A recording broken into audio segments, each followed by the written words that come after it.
Assalamualaikum warahmatullahi wabarakatuh. Untuk kesempatan kali ini kita akan membahas tentang variabel penelitian. Jadi dalam penelitian kualitatif, setelah ada masalah, maka masalah kita identifikasi dan nanti kita rumuskan dalam bentuk variabel penelitian. Jadi diperhatikan ya. Apa sih variabel penelitian gitu? Sebagian menyatakan variabel penelitian adalah masalah penelitian. Betul. Jadi tapi sebenarnya yang ada masalah dulu, kemudian diatur diidentifikasi masalah, kemudian dirumuskan dalam bentuk variabel. Gitu. Jadi bukan terbalik gitu. Variabel yang kemudian menjadi masalah, tidak.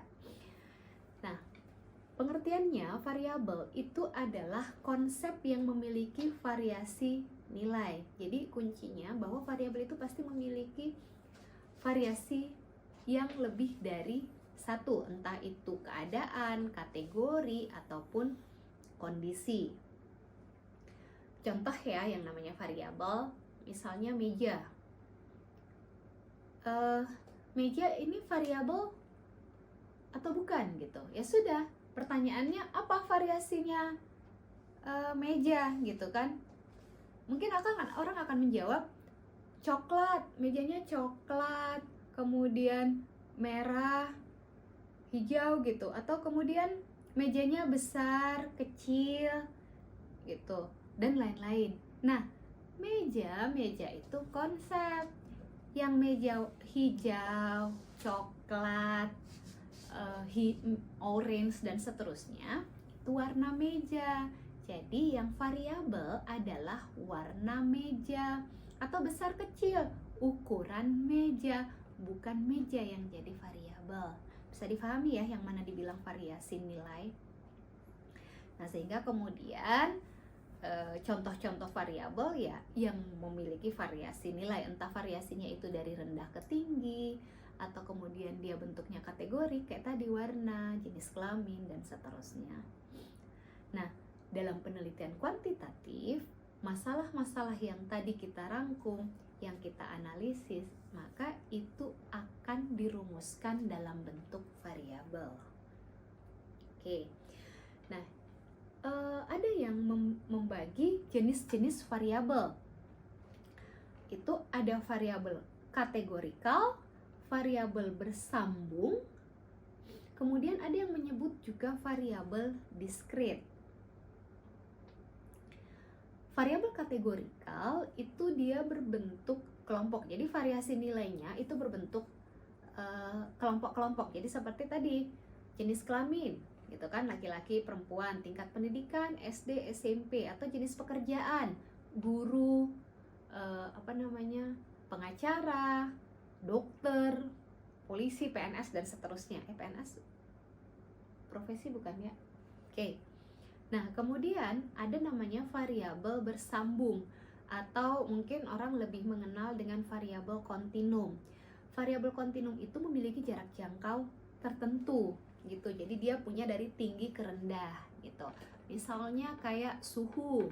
Suhu itu kan dari suhu rendah ke suhu tinggi. Jadi variasi nilainya itu bersambung, tidak terpisah-pisah seperti kategorikal tadi, tidak berkelompok. Walaupun bisa kita kelompokkan, tapi pada dasarnya dia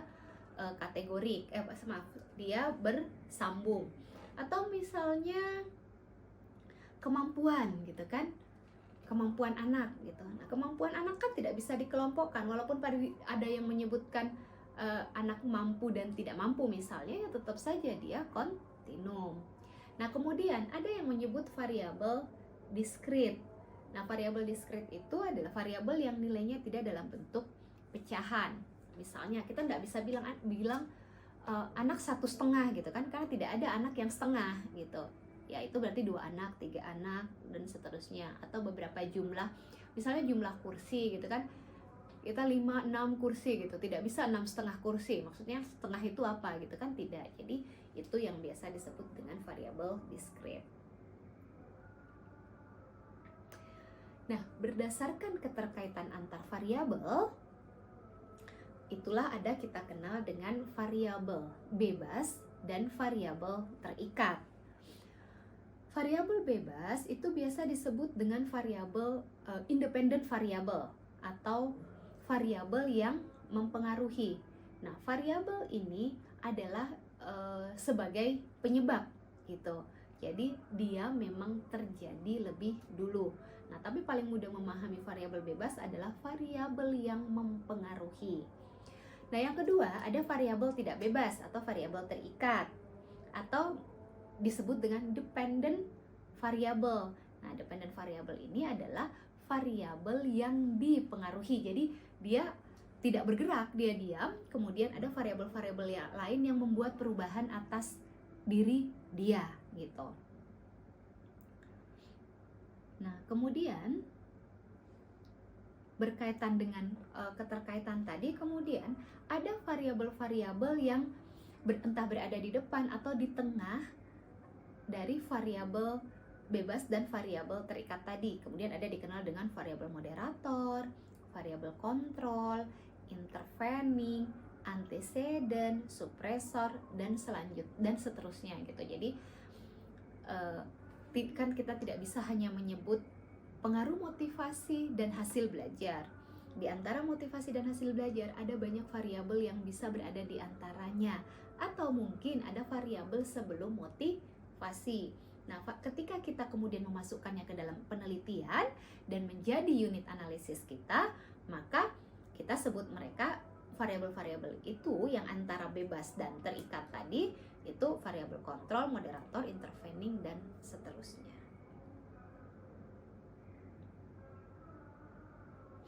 Nah, ada namanya variabel kontrol.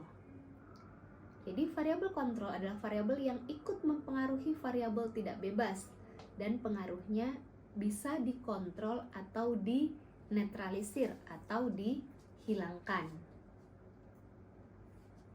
Jadi misalnya pengaruh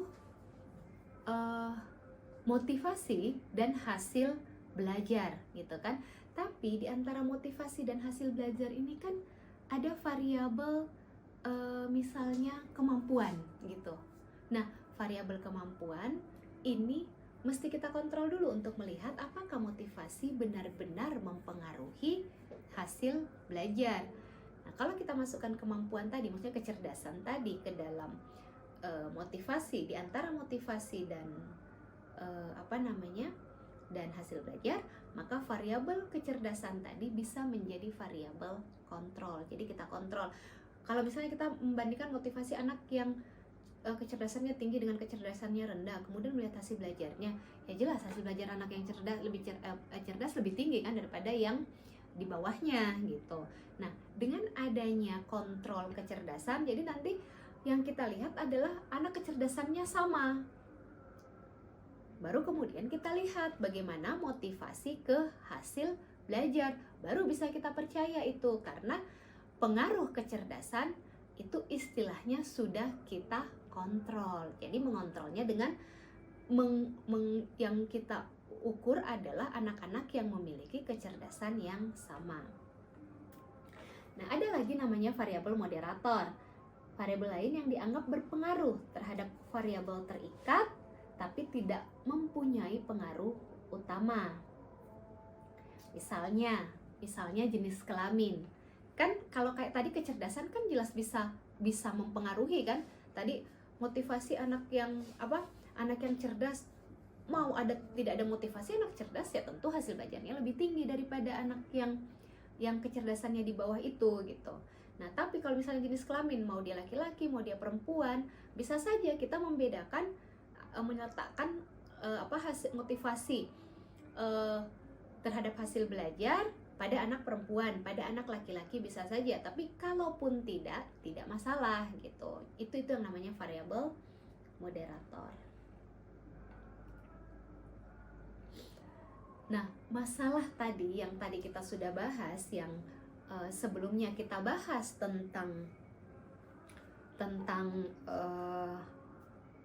masalah yang sudah kita bahas di kertas kerja sebelumnya, itu bagaimana kita menguraikan masalah, itu diidentifikasi untuk ditentukan sebagai variabel. Nah, tadi kalau melihat bacaan semuanya sudah berbentuk variabel gitu. Padahal variabel lahir setelah kita menguraikan masalah. Kita lihat apa yang terjadi misalnya ya, terjadi pada anak-anak. Jadi anak-anak itu anak di usia 5-6 tahun, bajunya dipakaikan. Kemudian padahal dia bisa pakai sendiri gitu. Sepatu dipakaikan. Kalau berangkat ke sekolah tasnya diangkatkan gitu. Itu dibawakan entah oleh pengasuh, entah oleh orang tuanya. Kemudian ketika makan disuapi gitu kan. Itu kan fakta atau kondisi yang terlihat gitu. Padahal harusnya kan anak 5 tahun sudah bisa menggunakan pakaian sendiri, sudah bisa mengangkat barangnya sendiri, sudah mengenal yang namanya aturan, tanggung jawab. Nah, berarti ketika kita menarik menjadi variabel, kondisi itu bisa misalnya kita menyebutnya kemandirian gitu. Jadi kondisinya, masalahnya adalah anak yang tidak membawa barangnya sendiri, padahal seharusnya di usia tersebut dia sudah bisa memakai bajunya sendiri. Jadi itu uraian masalah yang kita sebutkan, tapi ketika kita membuatnya menjadi variabel, itu kita sebut dengan kemandirian anak usia 5-6 tahun. Nah, nanti setelah kita setelah kita membahas tentang menentukan variabel kemandirian, barulah kita gali lagi. Kemandirian itu posisinya bagaimana sih dalam konsep gitu. Faktor-faktor apa saja yang tadi kan kemandirian itu kan kita jadikan variabel karena dia memang masalah gitu. Apa sih yang menyebabkan anak-anak tidak mandiri? Faktor-faktor apa yang menyebabkan anak-anak tidak mandiri gitu? Atau kemandirian seperti apa sih yang harus ada pada anak? Nah, disinilah kita belajar konsep kemandirian dan faktor-faktor yang mempengaruhinya. Nah, ketika kita melihat faktor-faktor yang mempengaruhi, itu bisa kita dapatkan dari konsep buku teks atau dari hasil penelitian sebelumnya. Sehingga kemudian ketika kita mengkaji dan melihat membaca hasil penelitian, membaca buku, bahwa faktor kemandirian ini sangat tergantung dari pengasuhan orang tua, sehingga kemudian variabel kemandirian kita kaitkan dengan variabel misalnya pola pengasuhan orang tua. Jadi baru sudah ada 2 variabel gitu. Nah, atau bisa jadi ketika kita mengkaji konsep, kita sudah langsung bilang, oh anak-anak itu tidak bisa kalau tidak mandiri. Harusnya usia 5-6 tahun sudah bisa melakukan hal-hal tertentu yang tidak lagi dilakukan oleh orang dewasa di sekitarnya. Sehingga kemudian kita muncul, harusnya anak-anak ini di treatment. Misalnya di sekolah itu diceritakan tentang storytelling tentang anak yang mandiri. Jadi kita mencoba memotivasi anak supaya mau melakukan sendiri. Nah, ketika yang seperti itu, berarti yang kita mau buat adalah solusi untuk mengatasi anak-anak yang kurang mandiri tadi. Nah, itu nanti akan menjadi treatment atau menjadi perlakuan pada penelitian yang akan kita lakukan. Nah, sehingga nanti ketika kita sudah menemukan konsep-konsep yang berkaitan sama kemandirian, maka kita bisa merumuskan masalahnya. Yang pertama tadi misalnya, pengaruh pola pengasuhan orang tua terhadap kemandirian anak usia 5-6 tahun, atau mungkin hubungan pengasuhan orang tua dengan kemandirian anak usia 5-6 tahun. Atau kalau dia tadi treatment, misalnya pengaruh storytelling terhadap kemandirian anak usia 5-6 tahun. Nah, sehingga rumusan masalahnya berbunyi itu adalah keterkaitan antar variabel. Nah, ketika kita tadi menguraikan masalah yang ada pada fenomena-fenomena yang kita lihat dari masyarakat, maka itu seperti contoh kemandirian tadi, maka kemandirian tadi atau fenomena-fenomena yang kita lihat dari masyarakat itulah yang menjadi variabel terikat. Nah, ketika kita mengkaji konsep, mempelajari hasil penelitian, kemudian menggali hal-hal apa saja secara teoretis, hal-hal apa saja yang berkaitan dengan kemandirian, atau bahkan kemudian ide, solusi berkaitan dengan kemandirian anak, maka itu adalah menjadi variabel bebas. Nah, kalau demikian kan sudah kelihatan kan, kalau pola pengaruh pengasuhan orang tua itu nanti bisa kemudian melalui pengkajian, nanti analisisnya akan berlanjut. Kalau misalnya tadi melalui solusi storytelling, itu kan adalah perlakuan atau treatment, sehingga nanti bisa menjadi penelitian eksperimen, atau mungkin kalau memang pada kelompok terbatas jadi penelitian tindakan. Jadi itu yang kita bahas berkaitan dengan variabel penelitian. Nah, jadi mohon dipahami bagaimana keterkaitan masalah penelitian kemudian yang kita rumuskan dalam bentuk variabel. Untuk pembahasan kali ini atau pembahasan tentang variabel cukup, nanti kita akan lanjutkan lagi pada materi kajian konseptual, pengembangan kerangka berpikir dan penarikan hipotesis. Terima kasih. Wassalamualaikum warahmatullahi wabarakatuh.